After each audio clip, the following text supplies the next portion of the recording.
Provinsi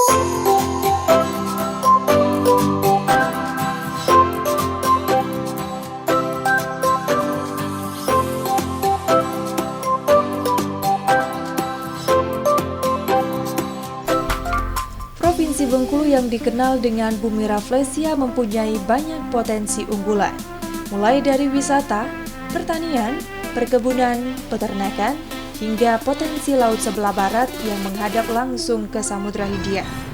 Potensi unggulan ini masih banyak belum dikelola maksimal oleh pemerintah daerah. Untuk mendongkrak potensi unggulan tersebut, tak lepas dari peran legislatif yang melakukan penganggaran agar sejumlah potensi dapat dikelola oleh OPD terkait. Bahkan baru-baru ini, DPRD Provinsi Bengkulu telah melakukan perombakan alat kelengkapan Dewan di pertengahan masa jabatan periode 2019-2024 melalui rapat paripurna DPRD Provinsi Bengkulu pada Senin kemarin. Dalam perombakan tersebut ada perubahan di masing-masing komisi dan salah satunya Komisi 2 yang saat ini diketuai oleh Junaidi dari Partai Gerindra Dapil Seluma. Komisi 2 DPRD Provinsi Bengkulu ini beranggotakan 10 orang, di antaranya Sumi Fales menjabat sebagai Wakil Ketua Komisi 2, Yefri Sudianto selaku Sekretaris, dengan beberapa anggota di antaranya Sujono, Andrian Wahyudi, Sri Rezeki, Holil Anwar, Heri Purwanto, Usin Abdisya Putra Sembiring, Irwan Eryadi, dan Muharamin. Alhamdulillah kemarin hari Senin sudah dilaksanakan paripurna ya, tanggal 18 April tahun 2022, di mana berdasarkan tata tertib DPRD sebagai payung hukum DPRD bahwa memang setiap 2,5 tahun kepemimpinan alat kelengkapan dari DPRD itu dilakukan pergantian. Dan anggotanya juga bisa berganti-ganti lintas komisi dan alat kelengkapan lainnya. Kemarin sudah dilakukan paripurna dan 4 komisi itu kurang lebih dinominasikan di DPRD ada 8 fraksi. Ada 8 fraksi, ada Golkar, Gerindra, kemudian Demokrat, PDIP, Nasdem, PKB, juga ada 2 fraksi gabungan.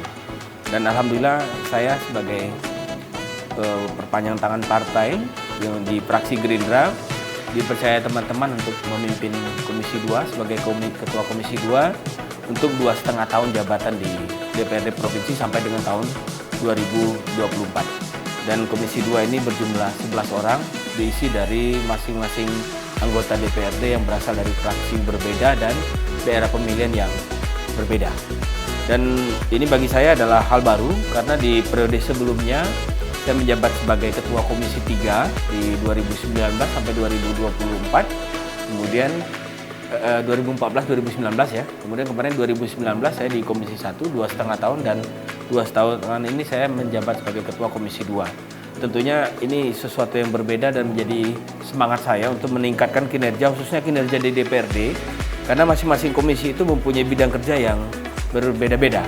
Kalau dulu Komisi 3 ada bidang infrastruktur, pembangunan, lingkungan hidup, kehutanan, dan di sini Komisi 2 ini terkait dengan bidang pariwisata, perindustrian perdagangan, kemudian pengelolaan keuangan daerah, perpajakan, pendapatan daerah di sini, kemudian koperasi UKM, Dinas Tanaman Pangan, Hortikultura dan Perkebunan, juga ada Dinas Kelautan, Dinas Perikanan, penanaman modal dan perizinan terpadu satu pintu, ada juga peternakan dan kesehatan hewan. Jadi justru di Komisi 2 ini lebih banyak yang bersentuhan langsung dengan kepentingan rakyat khususnya petani dan kelompok-kelompok UKM kecil. Dan ini menjadi semangat karena marwah pelayanan pembangunan ini tidak hanya boleh terkonsentrasi di infrastruktur saja.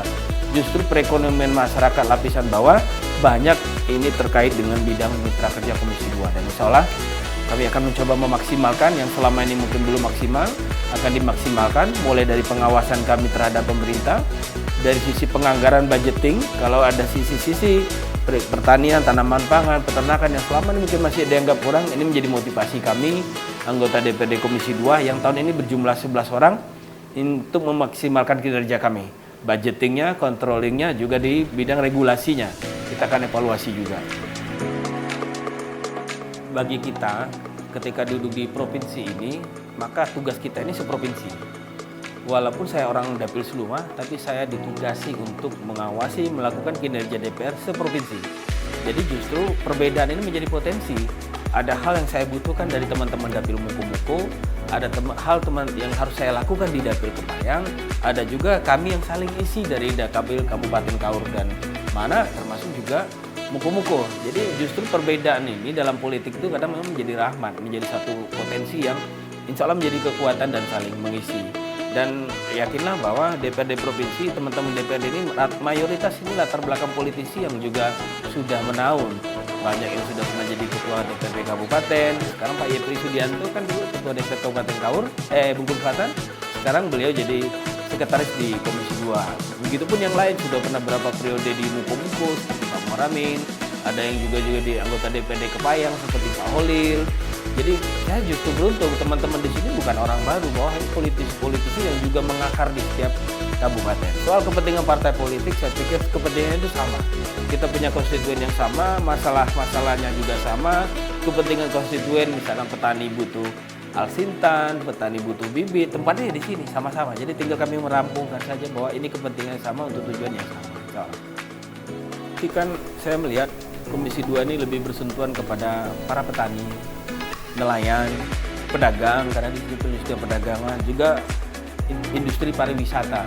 Industri pariwisata ini juga yang satu hal yang harusnya menjadi perhatian pemerintah kita lihat, karena pariwisata tanpa dibarengan dengan industri itu menjadi sesuatu yang sifatnya pasif dan tidak bernilai estetika dan lambat untuk pengembangan sektor pariwisata. Oleh karena itu nanti bidang pariwisata ini kita juga akan cek bagaimana sisi industri di bidang pariwisatanya. Pengelolaan potensi alam berbasis industri juga itu harus diciptakan. Kita punya potensi alam laut, kita punya pariwisata banyak, air terjun, tapi industri pariwisatanya nggak dimunculkan. Pariwisata itu bukan hanya butuh infrastruktur, bukan cuma butuh jalan, tapi dia juga butuh industrinya sampingan. Sehingga pariwisata ini menjadi konsumsi orang tidak hanya untuk kepuasan batin, tapi juga ada kepuasan ekonomi di situ ternyata. Yang butuh sesuatu cindera mata dari pariwisata itu butuh fisiknya apa. Masyarakat pengelolaan juga pendapatannya berupa dari mana mereka bisa melakukan akses kegiatan ekonomi industri di bidang pariwisata. Nah ini yang mungkin bidang pariwisata yang kita lihat. Kemudian kalau untuk bidang pertanian, tanaman pangan, dan hortikultura dan perkebunan, termasuk kelautan dan perikanan, ini kan basisnya kelompok-kelompok tani dan kelompok nelayan. Tetapi kita sedang mencoba menemukan regulasi baru. Satu persoalan besar yang kini harus saya munculkan kepada masyarakat dan pemerintah, bahwa kelompok-kelompok tani, misal seperti kelompok tani sawit, ini harus saya buka faktanya. Kadang-kadang yang bergabung di kelompok tani sawit ini justru bukan petani miskin. Kelompok tani sawit ini rata-rata mereka punya kebun 3 hektar, punya kebun 5 hektar. Yang miskin ini yang nggak punya lahan. Buruh tani ini nggak terakomodir di dalam sektor bidang pembangunan kita. Kalau semua berkelompok, kadang-kadang buruh tani, tukang dodos, tukang angkut, tukang timbang, ini yang tidak mendapat sentuhan dari sisi tanaman pangan, hortikultura, dan berkebun. Padahal mereka juga petani miskin, kaum marhen, rakyat miskin susah, kaum proletar, yang justru ini yang lebih banyak. Maka nanti pola pengembangan kelompok pun akan kita evaluasi secara regulasi. Jangan yang dibantu petani yang kaya gitu, petani yang miskin semakin susah. Nah, ini akan ada kombinasinya. Mereka tidak punya lahan, petani yang tidak punya lahan, mereka mendapat akses apa dari pemerintah. Ini program misi besar kita, merombak regulasi pertanian supaya berpihak kepada petani yang memang petani miskin, bukan petani yang kaya. Karena petani kan nggak semua miskin. Nah itu ya. Kemudian untuk terakhir ini ada perizinan terpadu satu pintu. Ini persoalan besar. Seluruh perizinan bukan hanya bidang pertanian, bidang industri, bidang ekonomi, juga termasuk bidang pertambangan, termasuk bidang jasa konstruksi, termasuk bidang pengelolaan sumber daya alam, pengelolaan izin-izin laut, tambak, pengelolaan izin-izin bangunan. Semua perizinan ada di Komisi 2. Salah satu yang kita sedihkan ternyata sekian banyak perizinan muncul, tetapi lebih besar pasak dari tiang. Artinya kadang-kadang anggaran pemerintah ini lebih banyak terkucur untuk pembiayaan ketimbang kita mendapatkan pendapatan dari sekian banyak perizinan yang dimunculkan. Batu bara, kita contohkan batu bara. Banyak pertambangan izinnya ada, tapi yang didapat daerah apa? Biaya memperbaiki jalan tidak seimbang dengan biaya PAD yang kita terima, misal gitu. Ini akan menjadi konsentrasi kita untuk bidang perizinan, termasuk perkebunan. Banyak perkebunan ini yang izinnya ini sedang kita atur di tata ruang, berdampak kepada lingkungan. Misal gini, kita sudah tahu di hulu sungai, di hulu desa, daerah-daerah yang hulu itu kan daerah-daerah yang menjadi daerah serapan air, pusat sumber mata air. Tetapi ketika sudah dibuka dengan semua kawasan perkebunan, jangan heran memang di sisi hilir kemudian terjadi banjir yang tak henti-henti. Hampir di semua kabupaten. Seluma juga sama, punya hulu, di Hulu Talo, di semua perkebunan. Yang di hilirnya banjir. Dan tidak ada kadang-kadang kebijakan pemerintah untuk menseimbangkan antara kewajiban mereka dengan dampak yang dimunculkan. Nah, ini juga akan kita maksimalkan evaluasi seluruh perizinan, baik yang perizinan laut, perizinan pesisir, perizinan semua yang ada di Provinsi Bengkulu. Dampaknya kita inginkan ada terjadi peningkatan kesejahteraan rakyat. Cagar alam ini kan memang hampir di semua pesisir. Dalam peta BIG ya, Badan Informasi Geospasial itu sudah ditetapkan. Seperti di Seluma, di Kota Bengkulu juga sama. Tapi Kota Bengkulu dia sudah lebih duluan mendapat persetujuan Menteri Kehutanan untuk cagar alam menjadi taman wisata alam. Dulunya daerah Pantai Panjang itu juga cagar alam. Bahkan sekarang yang di ujung Sungai Jenggalu ya, sampai ke Arau Palobay itu juga masih cagar alam. Makanya kan di Palang, tidak boleh yang di depan Pantai Panjang ujung dikelola, karena dia masih status cagar alam. Tapi yang taman wisata alam itu sudah dibolehkan untuk pengelolaan sektor pariwisata. Nah, khusus Kabupaten Seluma itu cagar alam hampir mayoritas di pesisir pantai, Pantai Pasar Ngalam, Pasar Talo, Pasar Seluma, termasuk Pantai Tedunan dan Maras.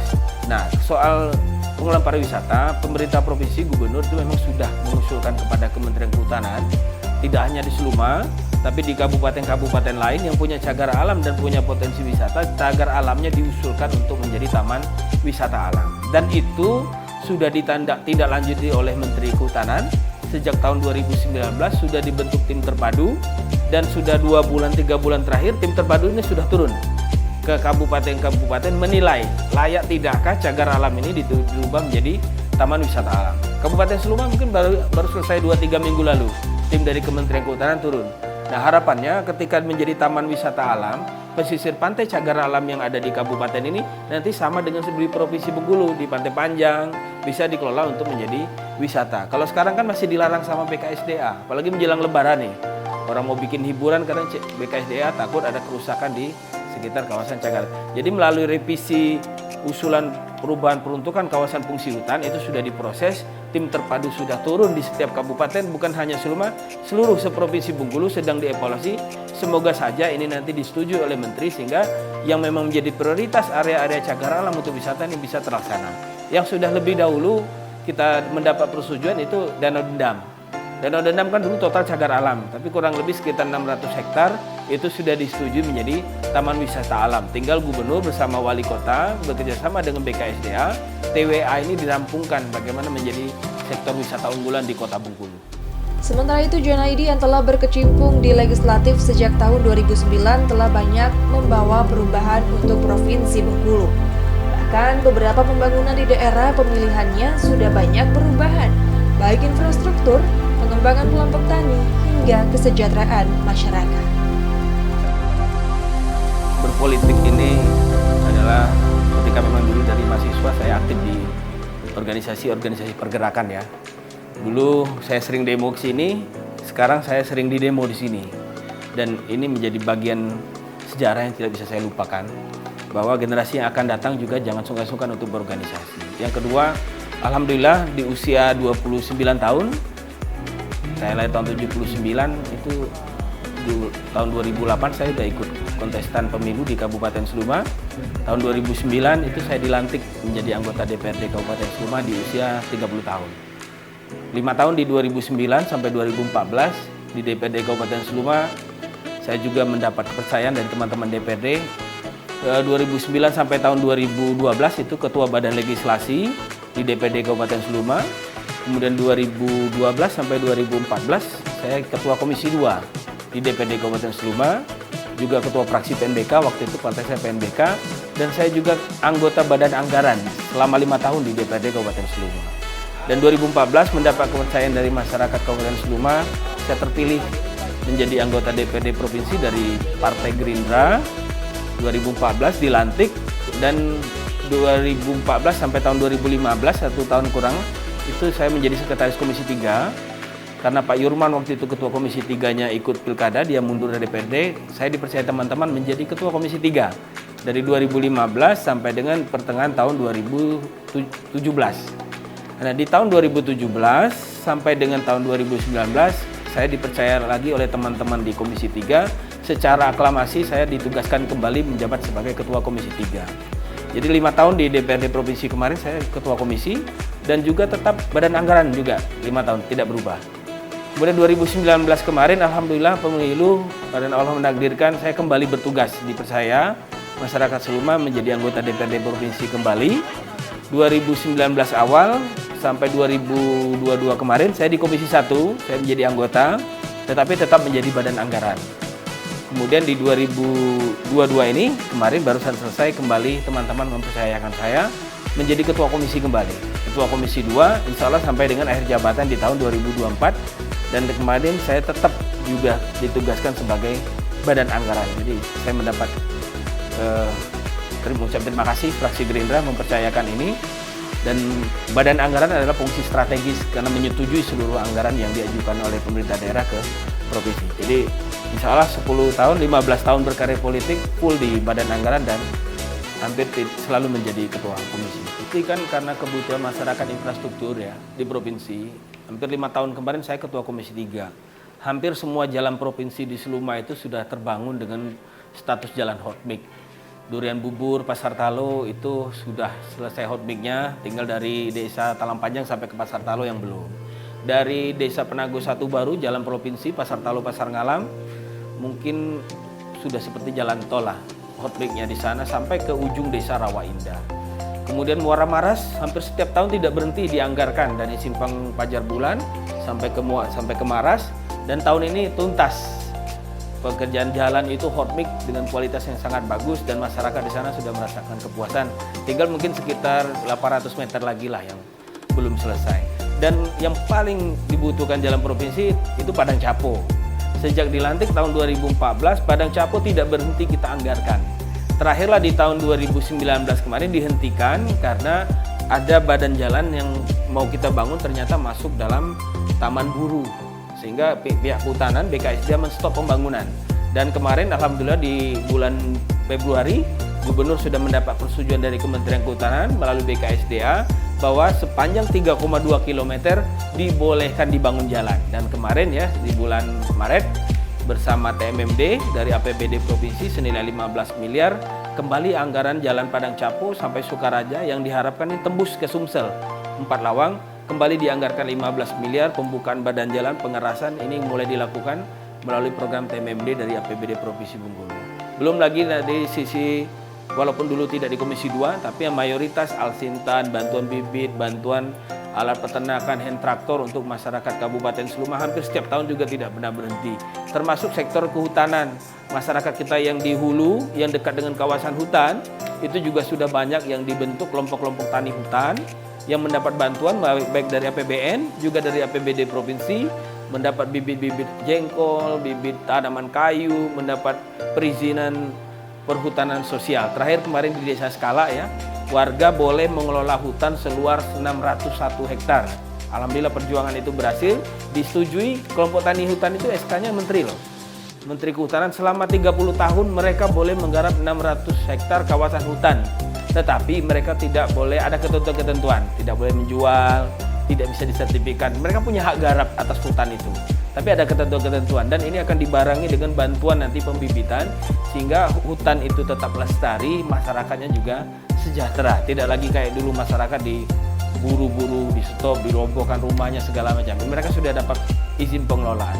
Jadi cukup banyak yang sudah kita perjuangkan dan insya Allah ini masih kurang karena memang tidak ada yang cukup karena saking daerah kita butuh pembangunan dan keseriusan pemerintah untuk menganggarkan keberpihakan APBD bagi rakyat.